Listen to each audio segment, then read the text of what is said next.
Olá,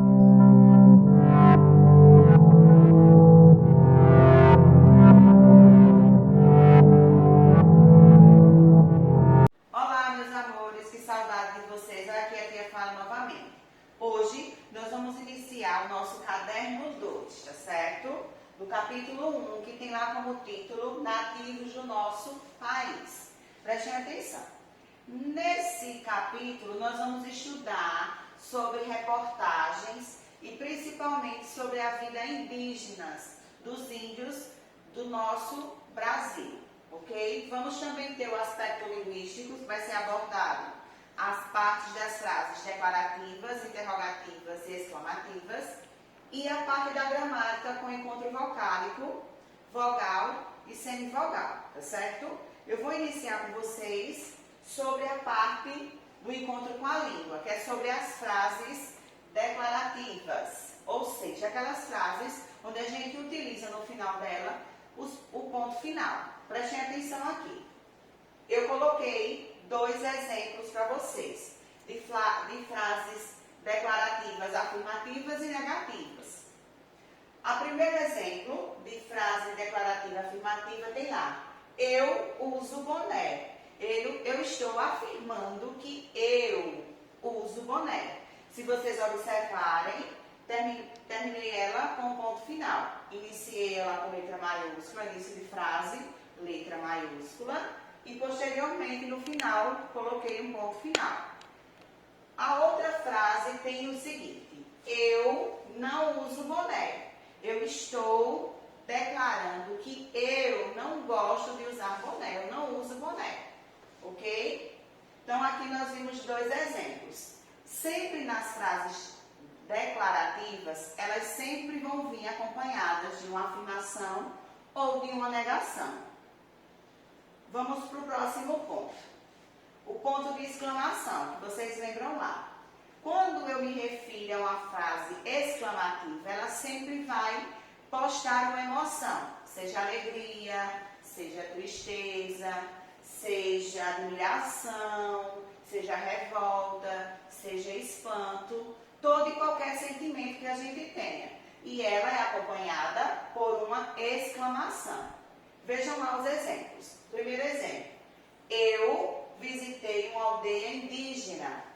Nessa frase, ela exprime alegria, porque eu, quando fiz a visita à aldeia indígena, fiquei feliz. Então, terminei ela com um ponto de exclamação. A próxima frase tem lá: não acredito no que estou vendo. Ela exprime espanto, né? Surpresa. Eu não acredito naquilo que eu estou vendo. Ah, eu não acredito que eu vi um rato. A próxima: que bela plantação você tem aqui. Ela exprime admiração. Quando você vê uma coisa que diz: oh, que árvore bonita, que flor bonita, eu exprimo admiração sobre aquilo ali, sobre aquela frase, sobre aquela flor, na verdade, que eu me admirei pela beleza dela. O próximo ponto é o de interrogação.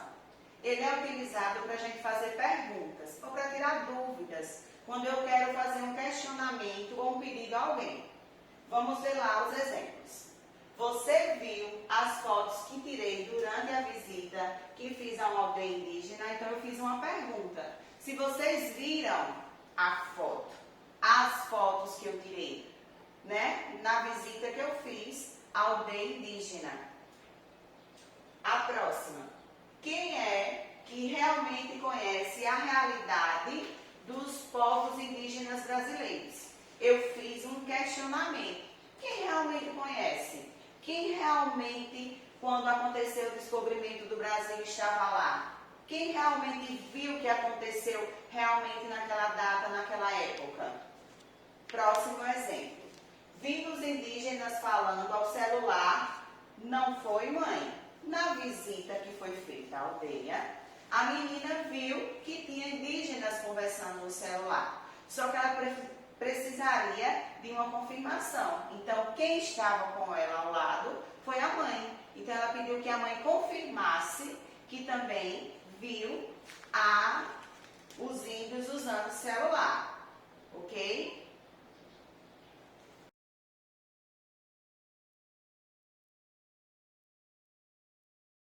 para indicar o fim de uma frase e ele vai dar uma pausa total. O exemplo de uma frase é: eu andei de carro, ponto, ponto final. Outro sinal de pontuação é a interrogação. Ela serve para formular perguntas diretas. Por exemplo, desejam participar da festa de confraternização? Lembrar dessa entonação da pergunta. Ou então serve para indicar uma indignação. O quê? Interrogação. Não acredito que você tenha feito isso! Exclamação. Que nos leva à exclamação, que serve para indicar sentimentos diferentes, tais como o entusiasmo, surpresa, súplica, ordem, horror e espanto. No entusiasmo, um exemplo é: iremos viajar! Exclamação. A surpresa: ele foi o vencedor! Surpresa, exclamação. Uma súplica: por favor, vírgula, não me deixe aqui! Exclamação. Ou horror ou espanto: que horror! Exclamação. Tem o ponto e vírgula. Serve para separar itens enumerados.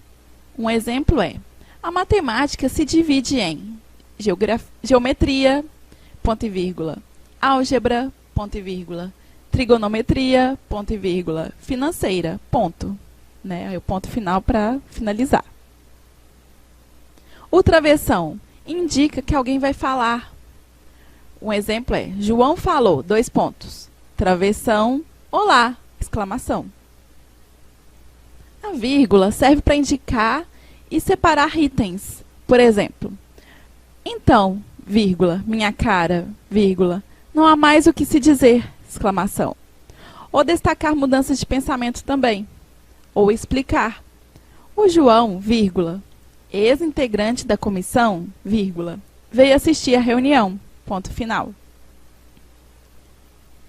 E para finalizar os sinais de pontuação, a gente termina com as aspas, que são usadas para destacar uma parte do texto, como quando usamos gírias, né, palavras de outros países, né, ou palavras estrangeiras, ou retiramos a fala de alguém do texto. Um exemplo é: nada pode com a propaganda de outdoor. Como outdoor é uma palavra inglesa, a gente coloca ela entre aspas. Então, a aspa serve para isso. Espero que tenha gostado da aula dos sinais de pontuação. Até a próxima! Agora nós vamos para o nosso próximo assunto, a parte da gramática, que é o encontro vocálico, vogal e semivogal. Eu sei muito bem que vocês sabem o que é uma vogal, quais são as vogais, mas vamos relembrar, porque a gente vai precisar para formar outro conceito em cima desse aí, tá certo, meninos? Vamos lá. Aí eu coloquei as vogais A, E, I, O, U e coloquei encontro vocálico. O que é um encontro vocálico? É o encontro de uma ou duas ou mais vogais em uma palavra. Não é isso? Esse é que é o encontro vocálico. Relembrando também o que são fonemas. Fonema é a menor unidade sonora da palavra. É o som quando a gente pronuncia. Ele pode ser um som forte em algumas palavras e um som mais fraco em outras palavras. Isso aí, certo? Vamos para a próxima. Eu coloquei lá, ó, 2 exemplos para vocês. Moradia. Se vocês perceberem aí, eu separei o I e o A, as duas vogais. Por quê? Porque na palavra moradia, o I e o A, eles estão na mesma sílaba, mas têm a mesma sonoridade, o mesmo som. São vogais, mas tem um som forte. Do mesmo jeito, eu coloquei a palavra alvenaria. Também são vogais que apresentam um som forte, um encontro vocálico forte. Se vocês perceberem, quando a gente lê, pronuncia a palavra moradia, a gente vê que a gente identifica tanto a letra I como a letra A, numa mesma sonoridade, com a mesma força sonora, no mesmo tom. Vamos ver esse outro exemplo. Madeira igual. Madeira. O E tem um som forte, ele é uma vogal. E o I é uma semivogal. Por quê? Por quê, tia? O E é uma vogal e o I é uma semivogal nessa palavra. Vou explicar por quê. Porque o E da palavra madeira, quando a gente pronuncia o D, ira, é mais forte, ele tem uma sonoridade forte, ele é forte. E o I, ele se sobressai, ele fica mais escondidinho. Então, ele é um som mais fraco. Quando a gente pronuncia essas palavras, percebemos que os fonemas, ou seja, os sons dela, formam encontros vocálicos com intensidades diferentes. Coloquei outra palavra aqui para vocês. Fileira. Separei até de cores diferentes para a gente observar. O E, vogal, som, que som tem mais força. E o I, semivogal, o som que tem menos força. Ok? Na letrinha, na sílaba FI e na sílaba RA, também tem vogal? Tem sim. Só são classificadas como vogais, não como semivogais. Próximo, vamos lembrar de uma coisa. A vogal é a base da sílaba. Não existe de maneira alguma palavra sem uma vogal. Existe sim palavras que vão ter mais de uma vogal, ou seja, ela vai ser uma vogal e uma semivogal. Olha esse exemplo aqui clássico, roupa. Eu coloquei roupa. Se vocês observarem, no rou eu tenho uma vogal, som forte, e tenho uma semivogal, o som mais fraco. E no pá, tenho também somente uma vogal. Ou seja, se eu for classificar essa palavra, ela é classificada em vogal, semivogal e outra vogal, ok? Agora eu vou explicar para vocês as atividades que vocês têm para fazer para a tia. Prestem atenção. Vocês estão vendo aqui um monte de páginas, mas não é isso tudo não. Vamos lá. A hora da leitura e a linhas e entre linhas é a parte do início do nosso livro que tem a parte da leitura e da interpretação de texto, certo? A página 6 e 7 é basicamente pessoal sobre o texto que vocês vão ler na página 4, 5 e 6.